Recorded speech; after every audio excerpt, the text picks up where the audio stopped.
Howdy do. Expediting with Lucy here. I am currently sitting in a rest area in Arkansas, somewhere. And one of the parts of this job is you will spend a lot of time sitting waiting for something to happen.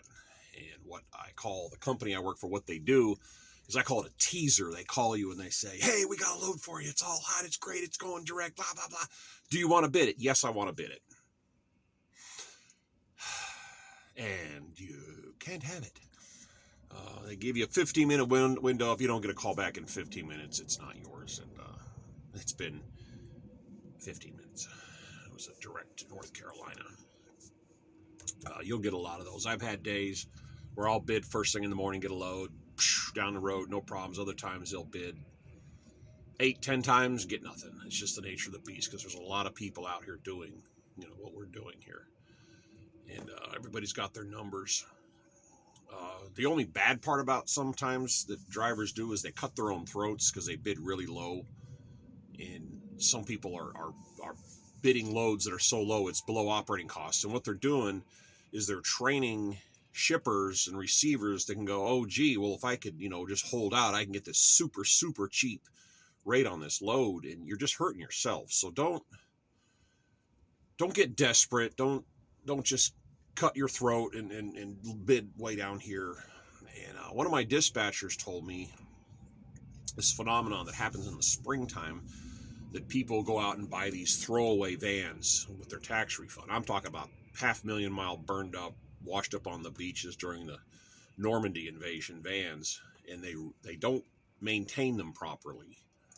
They don't spend the money that you need to spend on a vehicle to do this work. They probably don't insure them properly. They're cheap.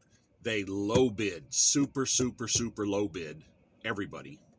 And they get the loads and they run them for a month, 2 months, and eventually the van dies. It just drops dead. They don't fix it. They just leave it and they go home. And I've actually bumped into some of these vans at rest areas.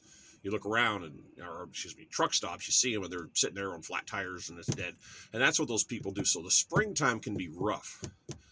But seriously, don't cut your throat by bidding ridiculously low prices.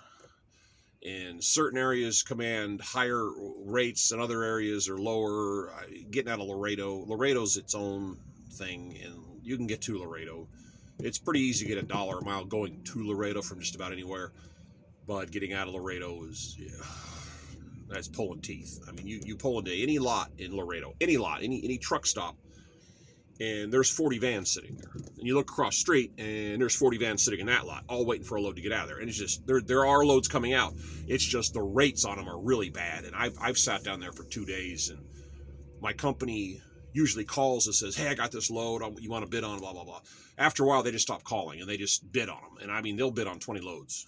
Nothing. Because there's too much competition. I'm very fortunate that I live within reasonable driving distance of Laredo. I can just go home. I usually just drop to around and I'm out because I don't want to spend the rest of the day sitting down there not doing anything, not making money, but spending money. So that's the one part about this. Like I said, I got my first teaser of the day, something really big from somewhere in Arkansas going North Carolina, and the time has passed, so I won't have that one. I might have to get my mother involved. I have threatened them with my mother a few times, but they don't seem to listen. But they don't realize just how mean my mother is. And for the record, I'm not scared of my mother. She's not here, is she? No. Well, I'm not scared of her then. Okay, so sitting here, hanging out, doing what you spend a lot of time doing. Sitting here, hanging out. Oh, well. If you have the opportunity, walk around because your body doesn't like just to sit all the time. It's not designed that way. So make a point of getting out walking. I've been walking for the last 30, 40 minutes. Just walk around in circles, just circulating blood and keeping the muscles moving. Because unfortunately, this type of work does not usually end up having you in svelte, muscular, thin, fat-free condition. And I didn't come into this industry svelte and oh well. This is Expediting with Lucy. I'm out for now.